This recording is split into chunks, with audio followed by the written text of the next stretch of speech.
But I want to start with the Niners. The effort is pretty much exactly what you would have hoped from Kyle Shanahan's group. They come in at 6-9, but a prideful team. Nick Bosa was off the charts last night. George Kittle played well. We saw stuff from Deebo Samuel, Fred Warner. You can still see the core of a very good team. And up until the end, Brock Purdy played pretty well too. Now you had the 2 picks, but you watch Brock Purdy and you started to see, okay, like that's the guy that the Niners could see themselves investing in for the next 5, 6, 7 years as their starting quarterback.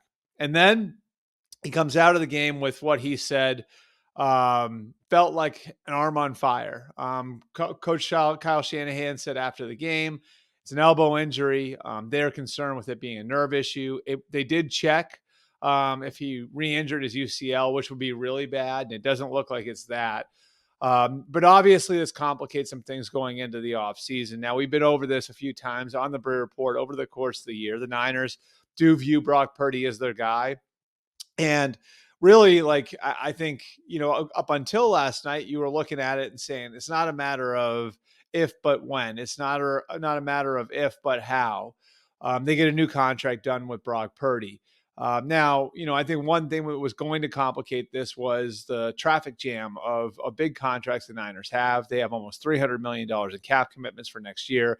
So there are going to be some big decisions to make without even considering the quarterback. How does the quarterback fit into that? Do they play the quarterback's contract year out and then come back and try to renegotiate if negotiations get tough over the next few months? I think all of those things are fair questions to ask, and were fair questions to ask before the injury. Now, what the injury does is it hits pause on the whole thing, in my opinion. I think you have to look at this and say, okay, if this is a major elbow injury, this would be 2 major elbow injuries in 3 seasons. And it's something that you'd have to consider going into 2025.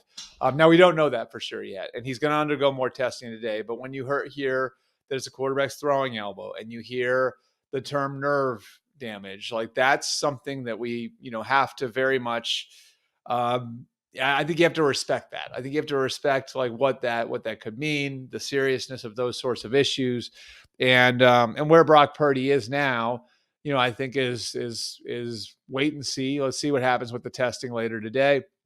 And when the results come back, I think you make a more, you can probably look at this in a more defined way. But as of right now, it's wait and see. I think if it's not a serious thing, then you go back to where you were before the game, just as far as where his contract is. If this is a more serious issue, obviously, then this gets more complicated. And it was, again, already complicated by the exploding quarterback market and by the amount of big contracts the Niners have in their books and some of the financial stuff that they're going to have to sort through this offseason, regardless of and separate from the Purdy issue. All right, on the other side of this, the Lions said they were going to come in and play, and they came in and played. And if it weren't for Jake Moody, the Niners would have, I think, gone into the half up 24-13 here. Moody misses the field goal. The Lions come roaring back. I think we saw the culture of the Detroit Lions, kind of who they are and what they are. And it's so impressive to watch the way that they've been able to kind of fight through the injuries. The defense obviously was not perfect on Monday night, but in the end, they're able to get some stops when they needed them most. They get a guy like Reeves-Maybin back, and obviously he was a little rusty, but you start to see some of those guys are going to be filtering back in the coming weeks. They'll get Alex Anzalone back. They'll get David Montgomery back. If they make it to the Super Bowl, they get Hayden Hutchinson back. And I just, I think you have to be so impressed by how this team continues to roll with the punches and continues to be able to win different ways. And whatever way they're required to win, they're able to win that way. They can win with their running game. Last night, they won throwing the ball.